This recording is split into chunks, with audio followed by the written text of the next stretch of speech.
Welcome to the Pride of Detroit PODcast, prideofdetroit.com, Pride of Detroit on Twitter, Pride of Detroit on Facebook. You know where to find us. Back again for the second week in the new season of Pride of Detroit. As the days turn, as the sands through the hourglass, things of that nature. We're here live to bring you the best damn Lions, Detroit Lions talk, period, end of discussion, not up for debate. I will fight you in the streets. Meet me in Temecula. There's a lot to do here. It is training camp, which means now that we've got the big old breakdown out of the way in our last episode, thank you for everyone who downloaded it, who joined us on our triumphant return to the airwaves, in spite of the people in the know not wanting us to be here. It's time now to do some Jim Cramer, to buy or sell. We're going to get into that, and I'm going to have to pass over control of everything to one Jeremy Reisman, the fearless leader at Detroit Online. Hi, Jeremy. What's up, Chris? What's up, everybody? Oh, yeah, I didn't even introduce myself. I'm Chris Perfett, the adequate host at Chris Perfett on Twitter, just being hyper adequate on the second podcast back. Hi, Jeremy. Hello. You know what? I'm so excited because I feel like this is going to feel like the first real podcast back. Last week was a celebration. Now we got some dirt. We got some juice. We got some things to talk about. We got Lions news. We've got Lions analysis. We're getting into it. Yes, and we're going to couch my particular stump speech, my pound the table topic, all for 60 minutes here. Why the Lions need to hand a training camp invite to Ilona Maher, women for the Team USA Rugby Sevens, who is absolutely going to appear on Angry Runs at some point this week. I'm only half joking about this. She has a mean stiff arm. Ryan Matthews at Ryan_POD. He is with us, of course. We cannot have this show without Ryan. Hi, buddy. Hey. Hi, guys. It's training camp. And since this is training camp, since we still haven't technically signed a contract to do this podcast, I guess I'm technically holding in. This is a hold in. So I'm still showing up. I'm still doing it. But in the spirit of training camp, that should be understood. It's a good point. Hold in is the new word I absolutely despise, hate, and regret hearing at all for any reason. None of that in Detroit, though. None of that in Detroit, though. Which is a good thing, right? I'd say you guys were in for the Jordan Love contract, but you guys have proven yourself over 9 seasons, so you guys are good. Oh my gosh. Okay. Yeah, we can talk about that during the break. Yeah. 9 seasons of PODcast versus 9 games. That's right. I wonder which you're going to pick. It is buy or sell. It is plenty of time to get into our favorite game. This is Ryan. I know this is Ryan's favorite game every year we get to do.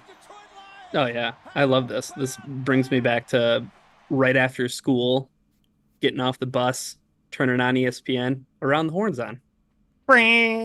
Yeah. Yeah. Do I get to be Tony? I'm not Tony Reality. Apparently, Jeremy Reisman has to be Tony Reality here, stealing Italian valor. But I am going to pass the wampum over to him. So for the next 2 segments, Jeremy is going to lead the conversation. Ryan Matthews and myself will be taking turns buying or selling. And I think our big challenge, Ryan, is trying to make sure we just don't agree on everything, because that makes no drama whatsoever. We need to fight a little bit. Yeah, if Stephen A. and Skip have ever taught me anything, we need dissent. Hey, you know what? If you two agree on something, I'll just jump in, play devil's advocate, and tell you guys why you're wrong.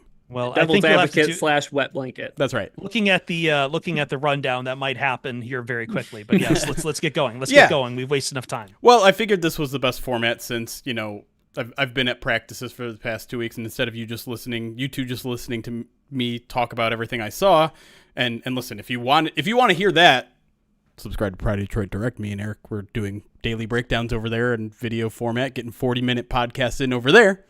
prideofdetroit.com/subscribe if you want to subscribe. podcast 25 if you want 25% off. But anyways, I'm going to basically talk about a couple of things that I saw and then jump to a conclusion. I'm going to jump to my conclusion, Matt. I'm going to pull those out, jump to them, and you guys are going to say, whoa, Jeremy, slow down. I ain't buying yet, or I am buying. Bring it to me. So, all right. Enough Phantom Toll Booth. Let's go. I was getting into it. All right, here we go. We got to start with the quarterbacks. We don't need to talk about Jared Goff. He looks great. It's fine. The backup job is the interesting one. And so we're getting our first looks at Hendon Hooker, his first training camp practice, and so far he looks significantly better than he did in the spring. Now, news dropped right before this podcast why that might be, because apparently Hendon Hooker had a dislocated finger back in the spring, which maybe explains some of the inaccuracies he had back in the spring during OTAs. Now, there are other issues, right? Like his processing speed, which we knew was going to be kind of a tall mountain for him to climb. Still not there. He's holding on the ball a little long. They're working on his footwork, that sort of thing. But Nate Sudfeld also looks pretty darn good. And unlike the spring, they're splitting 2 reps now. In the spring, it was just Hendon Hooker taking the second team reps and some third team reps. We barely saw Nate Sudfeld out there at all. Now it's changing every day. And on top of that, Dan Campbell goes out to the media and says, quote, "That's a competition." It is. We like both of these guys, but there's a reason Nate's here. Nate has played before. He's got a lot of experience. That's what he's got. He's got more years and a little bit more experience, certainly, than Hendon Hooker does.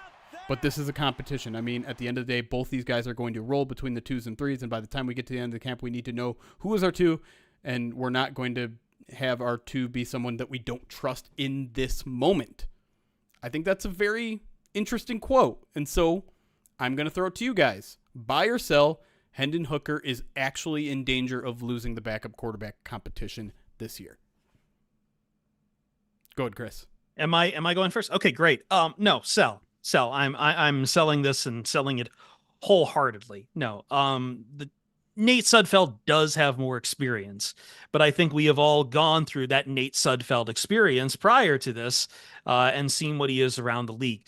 Hendon Hooker, as you said, had the dislocated finger. I think that gives plenty of time there, but we also heard the stories all last year about how he's just on the sidelines absorbing all of the knowledge he can, just being kind of the best thing to have on the sidelines as a QB2, as someone not only who understands the system, but helps other guys out with it as well. So as much as I think they want to say that this is a competition to stimulate both these guys to try their best, they spent a day 2 draft pick on Hendon Hooker.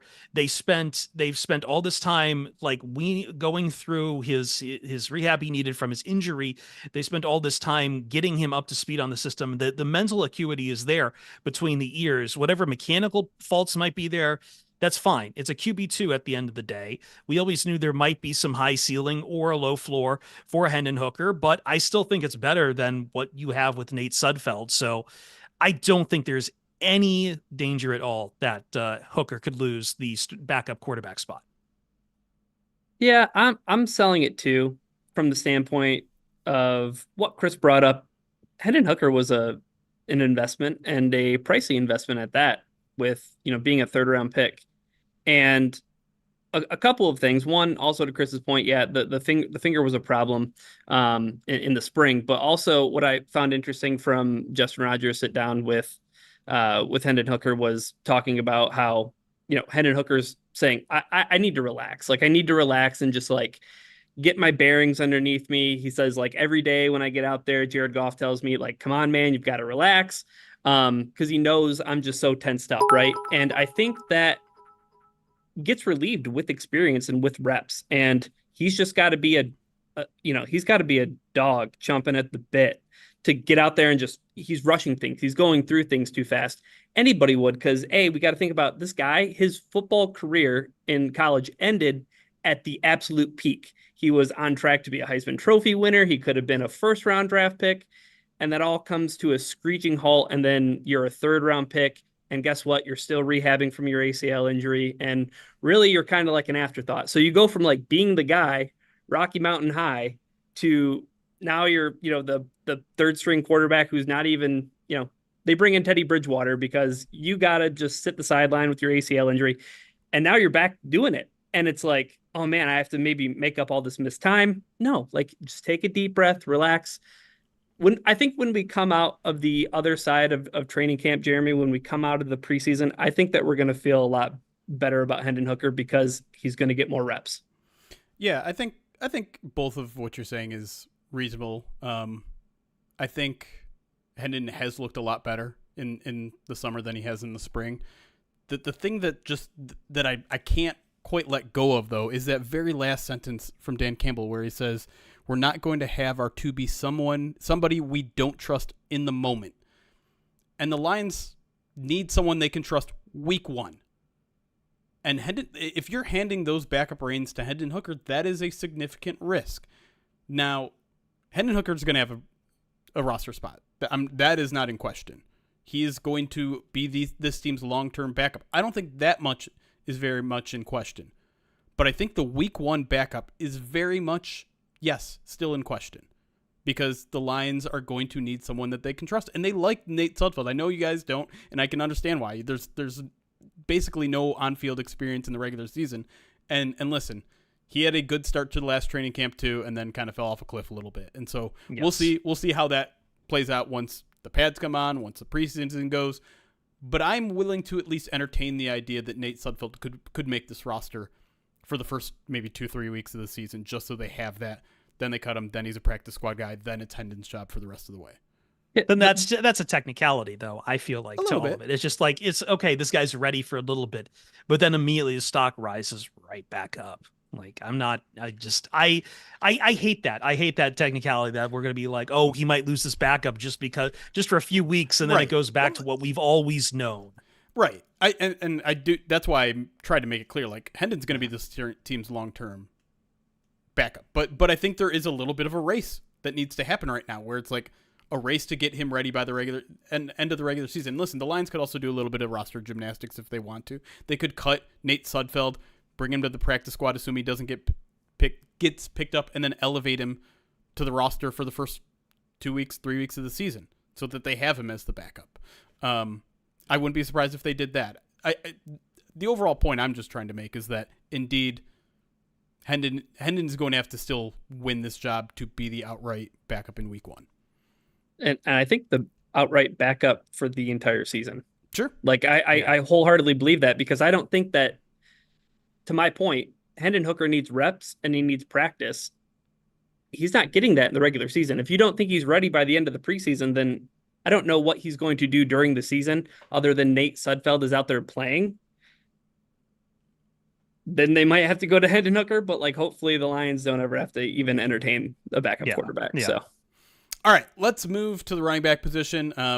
We're gonna tackle the battle that was kind of highlighted as we went in here, and that's Sione Vaki versus Craig Reynolds for the RB3 job.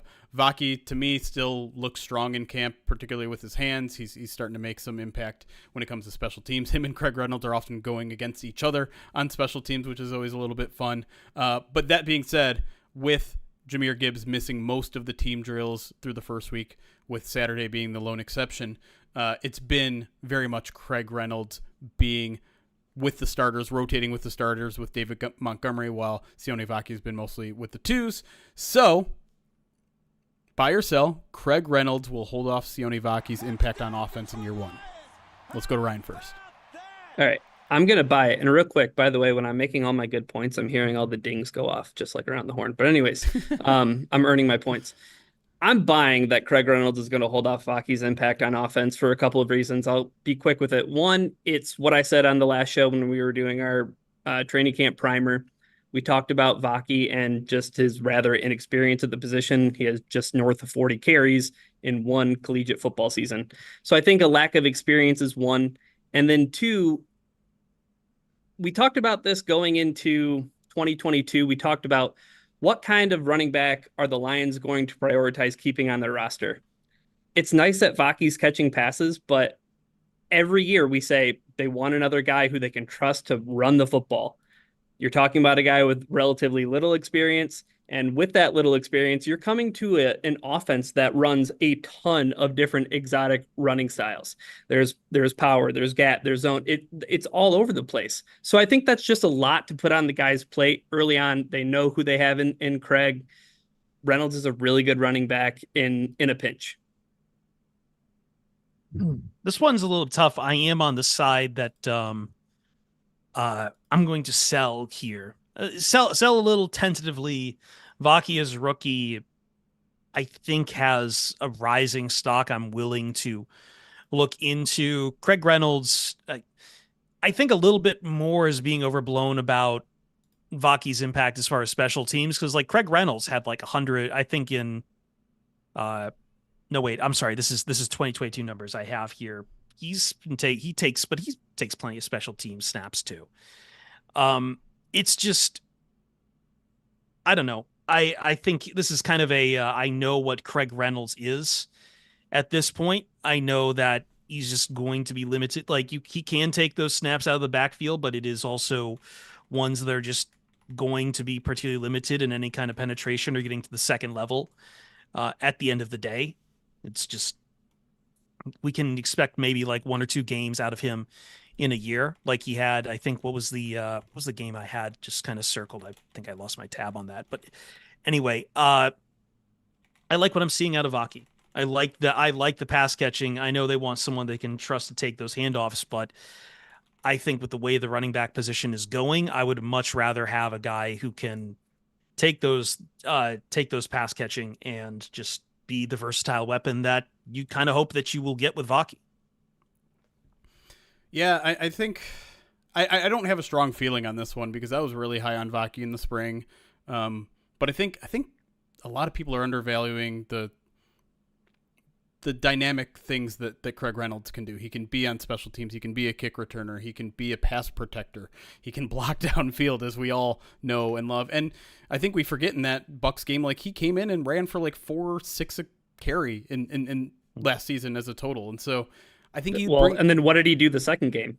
He was accidentally in there on fourth down for a touchdown. Right. That's right. So I again, it's a level of trust thing, right? Same thing with the quarterback. Like you trust the veteran out there. Vaki's learning the position. You know, certain things like pass protecting, which is something that comes along late in a rookie season, but is absolutely critical to what the Lions do. You might trust Reynolds a little bit both. But I think that the main point that's always important here is that both can make the roster. There's going to be room for both these guys on the roster. I think that's the key, is that I think the Lions are going to come out with at least 4 running backs here, and Reynolds and Vaki are both going to be there. Exactly. All right, let's move to wide receiver. We got 2 buy or sells at the wide receiver position, and we got to talk JMO. We're gonna start JMO. The hype on JMO is out of control. Maybe, but we're gonna argue whether this is worthwhile or not. Like, I will say he continues to look better, that the mistakes are becoming less and less frequent. He's got a heck of a lot of confidence out there. He's out there jabbing with Aaron Glenn at practice, putting his old, why can't I remember his name? Old running backs coach. I'm sorry. I'm losing it. Deuce Staley? He's putting on his Deuce Staley mask on and just going tete-a-tete with Aaron Glenn. But like, he's also making big plays. He's also starting to develop that chemistry with Jared Goff that was missing. And so you read some of the quotes that some of the players are saying about him. Kirby Joseph is throwing his support around him. Here's what Jared Goff had to say about him. Quote, "He continues to get better. It's exciting. His consistency has raised a ton, and he knows what time it is for himself and our team. He has come to work really well, and he's done a good job." He's been putting in the work. That has not been a question. But the question is this all a little bit of off-season hype? We tend to overreact. The pads aren't even on yet, and we know that Jameson Williams is a guy that is going to have to show that he can get through some physical corners, and they got some here in Detroit. So, buy or sell, Jameson Williams will live up to this offseason hype, and I'm going to define that very specifically as 800 yards receiving this season. Chris. I don't know about 800 yards, but I am buying, and I think if you're going to put a gun to my head on this, I will take 800 yards. 800.5 yards, I'll take the over on that. I don't think it's just hype. He's looked like, we have to keep understating how little at the pro level he's been able to play the past 2 years. He's looked more and more comfortable at the end of that year. He's looked very comfortable in camp so far. I think a full season allows him to really get his sea legs under it. But this is the important thing, and I think a point that we haven't really talked about at all, and this is me doing very baseless speculation here, but allow me to do this baseless speculation. The Lions need to continue to innovate their offense if they want to stay fresh in the NFC North. That's always the key, right, Ryan? That's how offense works in the NFL. You have to keep innovating, or you just become a one-trick pony as an offensive coordinator, and then you slowly die. So where's the one place Ben Johnson can really go with this offense? It's going more vertical. Is Jared Goff a massive deep threat quarterback? No. But who can run those routes that can start taking you deeper, it's Jameson Williams. What's the one place the Lions haven't been able to do is go on those go routes. And I mean, I think Jameson Williams will probably, if he is ready, healthy, and shows he can do it, will have a larger role in this offense this coming year. They were throwing him out on routes last year, but Jared Goff ended up going to a lot more easy to find targets. But I think there's going to be more attention this year from defenders on Laporta, just like there is already more attention on Amon-Ra St. Brown. And I think because of that, Jameson Williams gets to be the recipient of some more innovative play. I think we could probably see that. And I think the Lions are going to try to put some chips down on that front. And just in general, he just looks infinitely more comfortable. And like everything, I think that's been the key to all the positions we talk about. Comfort, being out there. He looks very relaxed out there. He's playing like a kid. And I think that will go a long way once we actually get into the season. All right. There's a lot to unpack here. First of all, 800 yards. If we're talking 800 yards, it's more than Josh Reynolds from a year ago. Josh Reynolds just over 600 on 40 catches. So I think, again, and the thing I always come back to with JMO is it's all about efficiency and it's all about explosiveness with him. So if you want to say 50 catches, 800 yards, 16 yards per catch, that'd be pretty impressive. I don't know if he can live up to that because of Jared Goff. And I say this as somebody who believes in Jared Goff. He doesn't want to throw the ball past 5 yards outside the numbers. Last year, he had the third lowest target rate of throws beyond 5 yards and wide of the numbers. So that's where I think Jameson Williams does a lot of damage. And it's target rate. So I'm not saying it's something that maybe Jared Goff never wants to do or Ben Johnson never does. I'm just saying that that's not their preferred way of getting down the field. They want to use the middle of the field a ton. I'm not saying you can't catch JMO on a crosser. I'm not saying you can't catch him on, something that gets him across the middle of the field. I'm just saying that his best skill set is something that they will utilize sparingly, but it's going to be so awesome for the offense because good luck running single high against Jameson Williams. That's just not going to work. If they hit on a couple of those plays in the first couple of weeks, that's going to be amazing for their running game. That's going to be amazing for their bread and butter. But I just don't. It's a lot. It's a lot. And when you talk about living up to the offseason hype, look what's happening at training camp. He's getting applauded and he's getting heralded like he's a king arriving to training camp. It is out of control.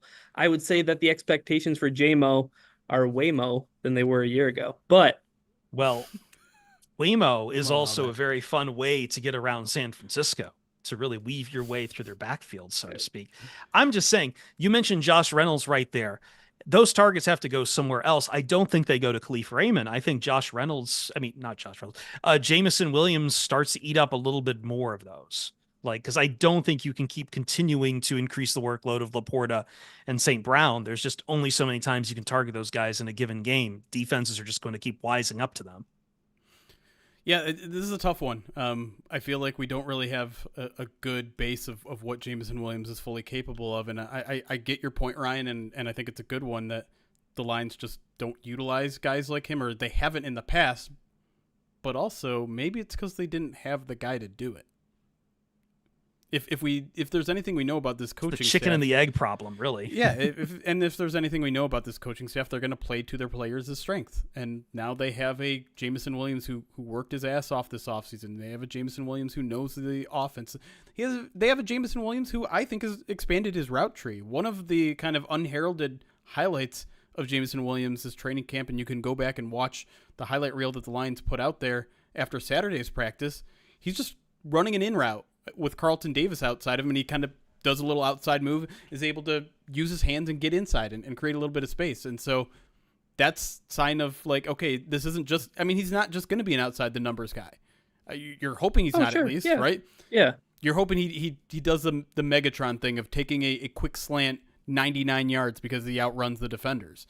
Now I'm a naturally conservative person by nature, so 800 sounds like a lot to me, but I truly think it can go either way, and so I'm just going to, because I'm not playing, I get to just hang out in the middle and be like, I don't know, could happen, might not happen.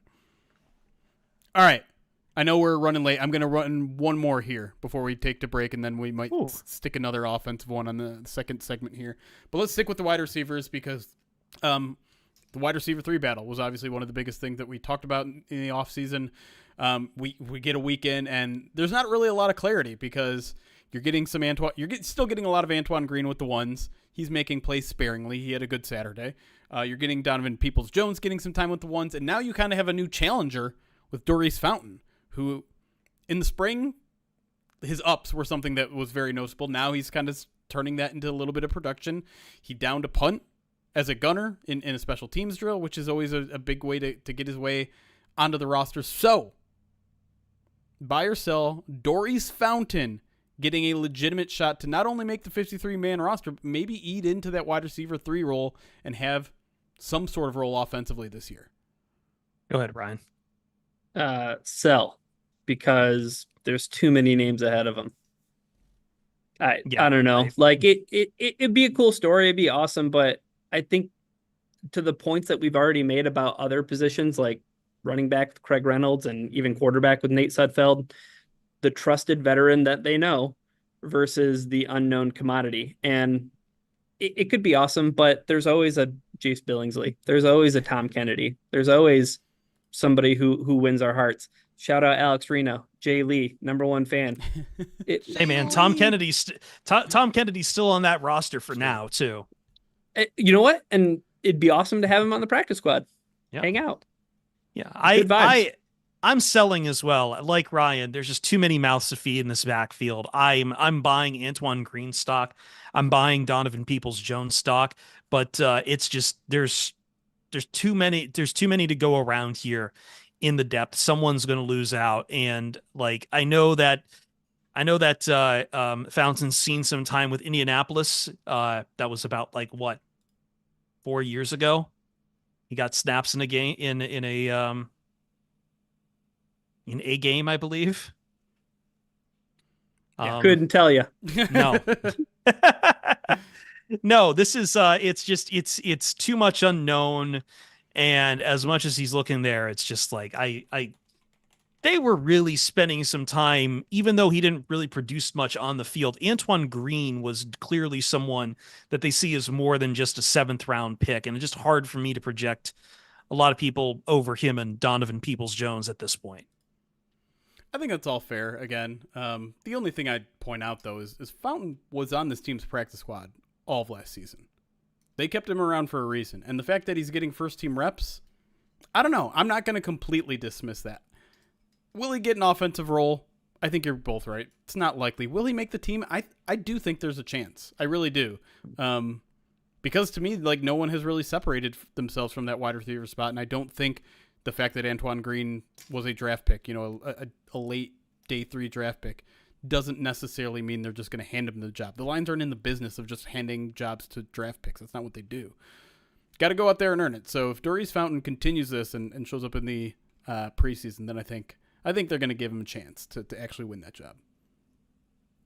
Let me snatch the wampum back for a second because it's time to tell you about Righteous Felon Craft Jerky, which brings you the Pride of Detroit POD cast. Question mark? Inquiring minds want to know, but for now, we do like snacking on their jerky. And it's also the jerky that fuels your Detroit Lions, because Righteous Felon Jerky and Meat Sticks are available to Lions players at the training facilities at Allen Park. Each 2-ounce bag of jerky has 16 to 20 grams of protein, and each stick has 8 grams. Trust me, if it's good enough for the Lions, it's going to be good enough for you too. Righteous Felon is based in Westchester, Pennsylvania. They use locally sourced, all-natural Black Angus beef. They pride themselves on superior quality, revolutionary branding, and unique flavors that go beyond the stereotypical jerky offering. I have been terrible with my eating habits. People know this all the time because I work way too much in my life. I think it was 3 nights ago, I just had a bag for dinner. Truffalo Bill, truffle flavored beef jerky. It really hit the spot. Nice, tender, juicy, earthy notes, etc., etc., etc. Got your protein in, baby. and little else. Go to righteousfelon.com and use the promo code POD15 at checkout. Get 15% off your order and feed your meat addiction. That's promo code POD15 at righteousfelon.com. When we come back in the Pride of Detroit POD the leftovers we have to still do from the offensive line, defense on buy or sell, and maybe I'll make Jeremy hustle along so we can at least get to a kicker discussion we want to have. That's next on the Pride of Detroit PODcast.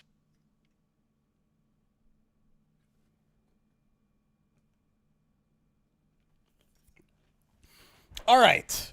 Sorry to both Twitch and YouTube for some of the. I almost thought I dropped issues. too. Like did you freeze up as well, Ryan, or was that just me? I didn't have any problem with you guys at all, but apparently I froze. The stream. I froze for like 10 seconds there, so I was worried I lost my entire internet. It probably was on my end, but it looks like it was just the streaming. Like, to me, we were talking, there was no issues. I know a lot of you are concerned that we need to restart the podcast. I'm almost certain the audio is going to be fine. So it'll be fine. It'll be fine. Don't worry about that. And I honestly don't even know. We were dropping 20% frames for a while there in the first 5 minutes, and then it just completely stopped. I tried to close out as many programs as I could, but we're all good. We haven't dropped any frames in the last 10, 15 minutes. So, well, I'm about to drop some frames so I don't turn on the AC real quick. So give me 1 second. Okay.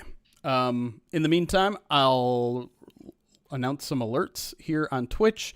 If you guys have any questions, you can feel free to throw it in either chat, because if this is the first time watching our podcast, watching us live, we do these breaks that are usually 30-ish minutes long, sometimes way longer than that, where we just chat, talk with you guys. And so we'll answer any of your questions. We want to make the live experience a little bit more special, other than the fact that you can see our pretty faces, or comment on our ugly faces, or comment on how small I am compared to Brad Galley. 5'9", guys. It's not that big of a deal. Anyways. I don't want to say anything. My favorite Twitter reply of the past week. Trying to frame Ruby here. Ridiculous. I still don't understand what it means. I don't really either. What's this? What did I miss? What's this? Nothing. There was Jeremy being a celebrity. Someone made a very odd. So Justin. No, I keep saying Justin. Ooh. You trying to say Justin Rose? I was gonna say. I don't know why I keep saying Brad Galley of Channel 7 locally. He's a great guy. Did a quick interview of me, and I think it was just for Twitter. I don't know if I don't think it ever aired. But anyways, did a nice like 5-6 minute interview with me, allowed me to talk about my thoughts at camp and talk about Pride of Detroit and what we love about it. And Brad's tall. He's 6'2", according to himself. I'm 5'9". That's a full half foot shorter, and people seem to take notice of that height difference and made certain comments on Twitter about it. Well, I'm glad that people only see me on a Twitch stream, because right. I'm even shorter than Jeremy. There you go. We're short boys here. That's right. I felt like people were trying to make it out to be like that photo of Aaron Judge and Jose Altuve. Like, it wasn't like incredibly disproportionate. It wasn't like Yao Ming and Earl Boykins. Okay, like he was taller than you, but like, you are going deep in the bag here for some height difference jokes. Muggsy Bogues and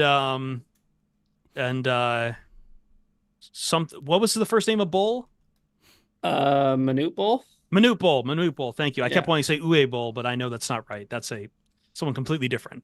I was just gonna say the difference between Jeremy and Brad in height was about Davis Mills' neck. It was about it's about that. I was on Facebook too. Nice. Yeah, I don't know. I'm 5'9". That's average. All right. So everyone relax. Yeah, no. It caught me by surprise, because I've never felt like Brad was that much taller than he obviously is, but I joked about him on Saturday. I'm like, hey, when we're in the scrums, don't stand next to me. You should get a little box like Selena Meyer. All right, let's get to some alerts here, and then we'll answer some of your questions. I see some coming in here through Twitch chat and YouTube chat. I got both you guys open, so if you want to talk, I know you only see Twitch chat on the screen itself, but I see. Yeah, I always watch YouTube as well now these days. I'm trying to be the advocate for the YouTube. There you go. D-Man, thank you for the 44-month subscribe to the channel. Uncle Indigo, 48 months. That's 4 freaking years. Appreciate you, buddy. Chaos Cam, 7-month subscribe to the channel. Madi Tuhati, continued their gifted sub. Was gifted a sub, now continuing it. For some reason, I don't know how many months now. Doesn't tell me, but thank you so much. RGA gifting a sub as well. Joshua Mercer dropping a 10 gifted sub bomb. Appreciate you stopping by, Josh. RGA, 3 stream streak, by the way. Just says football. I guess I'll read out those alerts now, because that's cool too. Maybe you can't pay for a sub, but if you're here on a streak, you deserve to get a little shout out. I don't think Risden is the tallest. I think Ben is probably the tallest. Although I'm not sure. I'd have to see them go back to back. We got a tall Lions beat, so I'm at a disadvantage, except somehow still the reigning beat writer athletic champ. So maybe you guys should put This a little conversation is respect on my very name. relevant to me and Ryan. That's right. We are dropping frames again. Son of a bitch. People are telling me to leave, that it was better before I was here, but I'm not going to fall for that problem. I'm not going to fall for that. The internet's just wonky.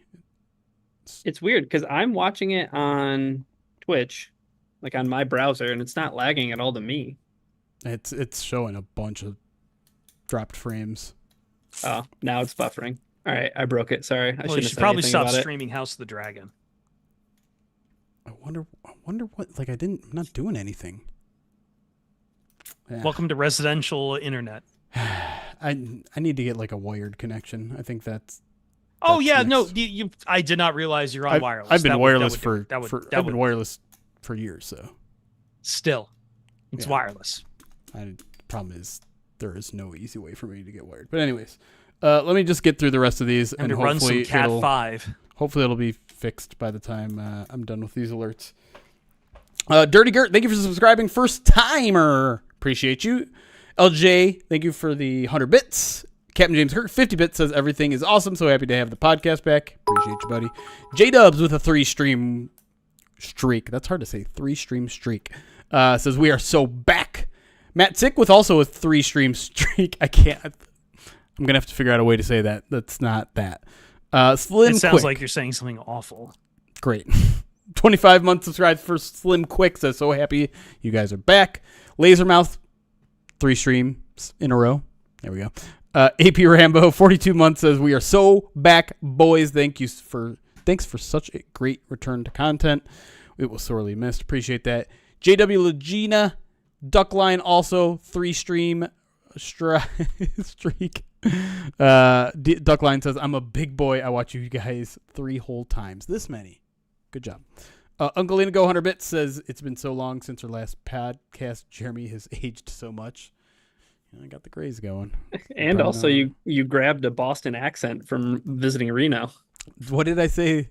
Podcast. Podcast? Yeah. Podcast. Woodchuck Hunter 100 bits says, might be able to find out the gender of my baby tomorrow. Let's go. Hey. Good luck, Woodchuck Hunter. That's an exciting day. Sorry, let me throw you off for one quick second, because I know we won't go back to this again, because I know how much Jeremy likes his name brackets and everything. Some Detroit Tigers news. I know we're not really a Tigers thing, but this does entertain Jeremy's fascination with names. Carson Kelly is heading to the Texas Rangers on a trade. And according to Jason Beck, deal likely clears path for top catching prospect Dylan Dingler to head to Detroit. Would it have been better if it was Dinger? Dingler. Has to be Dingler. But don't you want your guy to hit dingers? It's Dingler. I want to think about the Dingler. I know. It's And funnier with the Dingler. I know you want to think about dinglers. That's fine. Yes, I do. I just want it to be dingers. I feel like it just reminds me too much of baseball and Mark Wahlberg. We're getting a lot of that here with the Boston Boogie too. Nights. Anyway, Captain James Hurt. Captain James Hurt with 1 bit, saying LMAO Ryan not having a subscription. What, to Twitch? Yeah. What? Yeah, I should Yeah. probably re-up that. Uh, Joshua Mercer also dropped 10 gifted subs. Appreciate that. Okay. The drop frame should be over. So if you can hear my voice and you're still lagging, restart your stream. Oh, We should be good. All right. Let me scroll back and get some questions in here. I think someone was asking for training camp advice for those that are attending. Where is that? I can't. But Ryan, you've been to training camp before from a fan point of view. You got any advice? well, my number one would have been bring sunblock, but it seems like they've remedied that problem. Well, I'll say this. If you plan on sitting in the first half of the bleachers, because this is such an early, it's an 8:30 practice, those first Still getting some sun. getting a little bit of sun. So you might Way want to call out the engineers, Jeremy, live on stream. I'm just saying. I'm here for the fans, all right? I'm not shilling for the Detroit Lions, all right? I'm not a Detroit Lions Uncle Tom, as Oh some my people gosh. may have written in the past. Oh, I'm just saying, if you're one of the first people to get there and you get to choose where you sit and you want to be in shade, you probably want to sit back. sit towards the back. Okay. All right. But yeah, okay, so maybe bring some sunscreen because maybe you don't get so lucky to end up in good seating. I would also be hydrated. Bring water because a lot of the stuff is kind of expensive. Yeah. As far as like the food trucks and stuff go. But You have to double check if you can bring I water. think you can bring water bottles in. Double check that before you Double check that. I feel like the last time I did, you could. But one other thing. Okay. As far as parking goes, I don't know if it's like it was last year, but last year when I went, you get set up with parking at the kind of describe it. It's like an industrial park. There's a bunch of different industrial buildings that have parking lots for their employees. You park in those areas, and then it's a nice little walk to training camp. If you don't take the shuttle, there's usually shuttles that run, and there was last year. They have a bus that will take, it'll be on a loop from the lot to the facility, but it is a little bit of a walk, so that's something to consider as well. Wear walking shoes. There you go. I like that. Bring a seat pad. That's another good one. So got bleachers out there. Yeah. Yeah, They seat sure pads are a move now that I can make that I'm 33. Yeah. In years past, but Is that the cutoff point? It has to be 33 is when you get to start using seat pads. there's just a lot of stuff now that I'm 33 that I'm just like, okay, it's fine. I can do that. Like dad jokes. Yeah, getting old sucks, doesn't it? It's all right. It's got its perks. What time do you recommend showing up? Also a good question. So I will tell you, on Saturday, I was at the team facility for an 8:30 practice at about 6:45. And there were not many people in line yet, but there were about 30, 40. 45 minutes later, the line was like around the corner. So sometime around then. I would say sometime between 90 minutes and 60 minutes before practice would make sense. Yeah, and I will say I've gotten there later than that, and I still get seating. Yep. So don't be concerned, like if you can't make it that early, or if you're running late or whatever. But There you go. if you want preferred seating, follow Correct. Jeremy's advice. Yeah, and I mean you won't miss anything. The lines move relatively quickly, and they truly don't get started until the start of practice. But like, if you want to see like the first people that are going to be out on the field, you want to make a note of, Jake Bates was the first guy out on the field. Jameson Williams was the first guy out on the field. Or, they might have someone come out, like on Saturday they had Antoine Randall L. and Scotty Montgomery come out and just like hype the team up. That happened around 8:15 to an 8:30 practice. So like you might miss some of that sort of stuff, but they really don't get going until like 30 minutes into practice. The first, 30 minutes is them warming up, doing walkthroughs, things that aren't that exciting. So if you're late, don't panic, I guess. Are we okay over there on YouTube? Feel Yes. like we haven't gotten comments in a while, and I'm concerned that the stream was not working. No, they were just talking about getting dingled. Okay. All right, By a the couple more alerts real quick. Nick the Greek 100 bits says Aiden Hutchinson secretly torn scrotum. Not true. Nick the Greek 100 bits says Jeremy Reisman short king OnlyFans energy. I don't know what that means. I do, but I'm going to choose to ignore it. I don't think you do. I don't think you do. Let's just say I don't then. Good. All right, great. Let me see if I can pull up any other questions that are coming in. I just bought this chair this year, and it already feels unspeakably uncomfortable for me.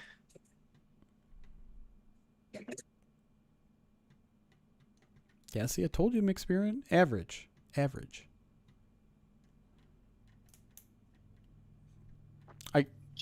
I don't see any other questions, but I'm also struggling with my scrolling. Oh, I am going to joint practices. I am in Jersey. I'm not gonna stay for the preseason game, but I'm gonna make my way over there and watch the first 2 joint practices because joint practices are awesome. And I went to Indy, and it was totally worth it when they did it in Indy. Giants don't have as eclectic of an owner, so that'll be slightly disappointing. But I'm looking forward to it. The carefully chosen adjective you use to describe Jim Irsay. It's a very safe adjective. I got to imagine that it was probably better in Indy too, though, just because their practice field was in the Field of Dreams, right? Yeah, It's like in the middle of a corn maze. it's huge. That like, I think when the Lions started thinking about moving away from Allen Park, it was after that where they're just like, oh my God, this place is amazing. There's so much room. We can fit 1 billion more fans.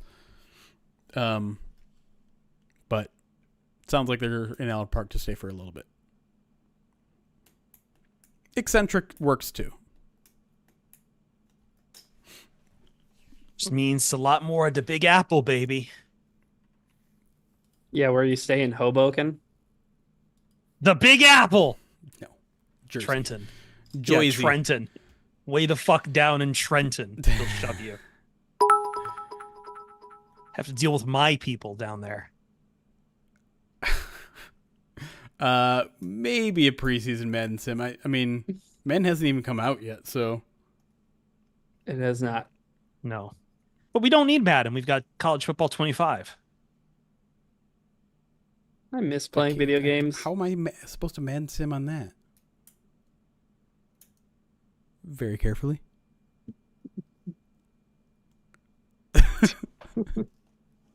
Saying you could start a college team, name them the Lions. Oh my gosh, this sounds like a lot of work. I know. It'd be great. It'd be fantastic. Can you imagine taking out Alabama as the Lions? Finally answering that question: who would the Alabama Crimson Tide beat the Detroit Lions? Question we had circa 12 years ago. The Lions are the Alabama Crimson Tide now, though. They are. They've absorbed so much of it.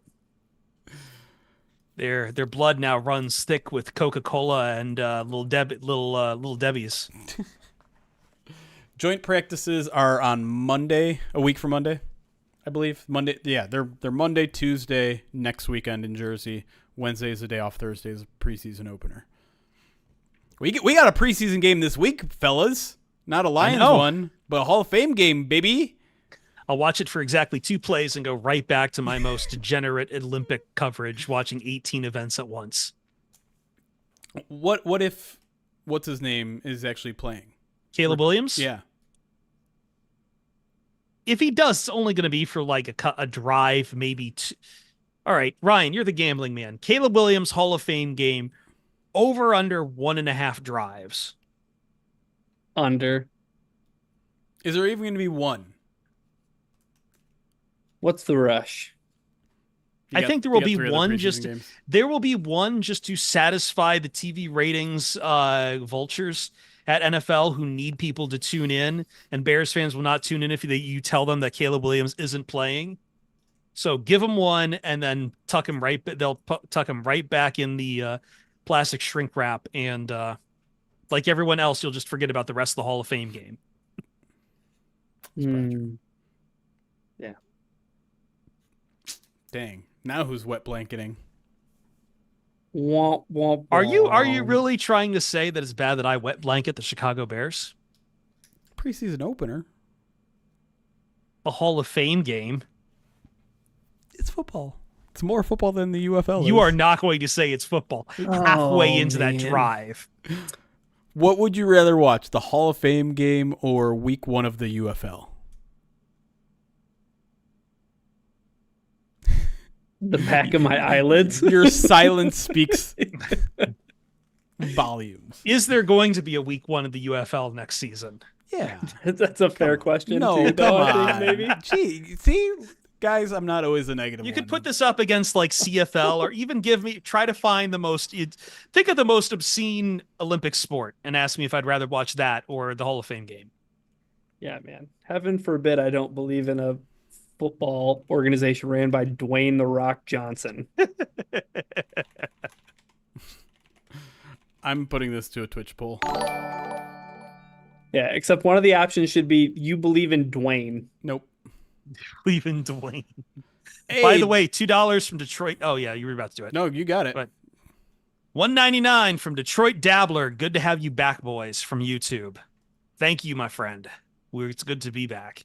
I mean, come on. Obviously, the answer, you're going to watch the Hall of Fame game. You All won't right. watch all of it. You won't be, I mean, First half. you won't. First- You won't. I'll first watch half a and then I'm quarter. out. I'll watch a quarter. I'll watch a quarter, and then I'm back to. Dude, Scott Hansen and Siciliano are on the gold zone right now. It's Yeah. the best thing to happen to the Olympics. Jay-Z has a good point, and I know Dave Phipp agrees with him. Hove? No, just the letter J, the Oh. letter Z. No. Has a good point in that kickoff's going to be kind of fun to watch. Yeah. I know those just didn't come out of your mouth. I'm on record. Check the Dude. Twitter account. I am all in on the kickoff. By the way, He's all in on Dave Phipp. Big Dave Phipp guy. Big Dave Phipp. Don't roll your eyes. Dave Phipp is awesome. No, Even though awesome. he did his like rounds of congratulating all the beat. He's like, oh, congratulations on Dave for getting the Olympics. Congratulations to Nolan for getting the full-time Detroit News. Congratulations to Justin Rogers for going independent. Where's the Jeremy. PODcast return? If he would have said, and congratulations, Jeremy, on finally getting the podcast back. Well, you know what has the congratulations, the PODcast returning instead of Dave Phipp? Fox Sports Radio weekends. Hey. It was announced over there. So if you are one of the maybe 1/3 of a person coming over from Fox Sports Radio, welcome.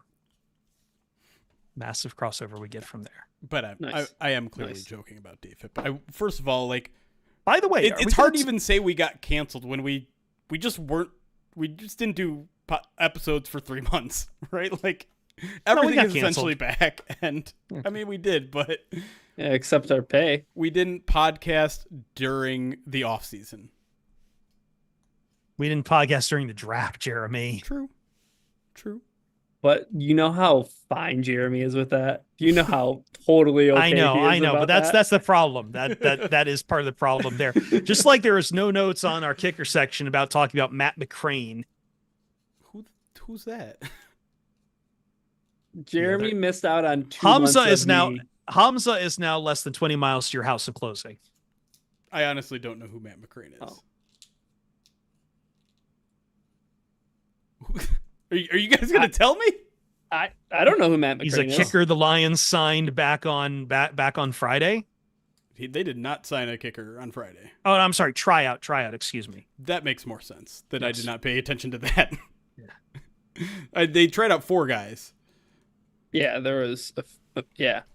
Did Phipp mentioned all of them? No, Phipp didn't mention any of them. He said okay. he said he liked a couple of them, but did not mention who they were. Well, Hamza likes McCrane, and so I'm going to trust Hamza. Okay. That's a fair opinion. I Yeah, go to imagine like they will have a kicker signed by tomorrow. There's no guarantee, but they have a roster spot. Why not trot out a new kicker? Keep giving Bates some competition. Sure. I think that's going to happen. Yeah. Maybe not right away. kind of miss Michael Badgley. Yeah, We'll talk about it in the second segment. We'll, but We'll get to if it. you want to sneak something in it, that was the a only bummer. the only thing I was going to sneak in, as I was saying, the only thing, Jeremy, Chris, that you guys missed out on was like me just talking about Keon Coleman for 2.5 months and being like, I hope the Lions draft Keon Coleman. And guess what? You didn't get to hear any of that, and you didn't need to hear any of it because now he's in Buffalo, so it doesn't matter. I got a little bit of a taste with it by going on the Roar of the Lions UK podcast for their massive 3-hour 7-round mock draft that Matthew Turner did not tell me was going to be all 7 rounds and was going to be a 3-hour podcast. And well, first off, I am glad that I put Kingsley Eguakun as my 7th rounder. Did not expect him as a UDFA, but I guess what I'm working my point to is that Ash of Roar of the Lions, as a big random Brit adopting Florida State, gave me my dose of a little shit. Cancel. Ah, shit. No. Oops. I made an uh-oh.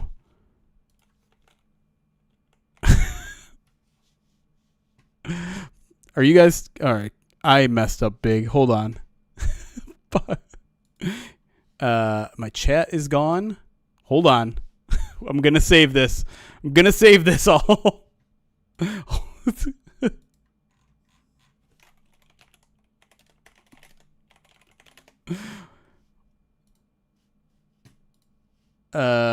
Crap. Are we still streaming? Chat, say something.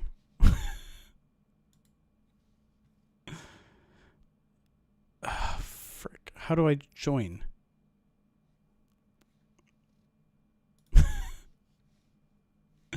Ah, crap.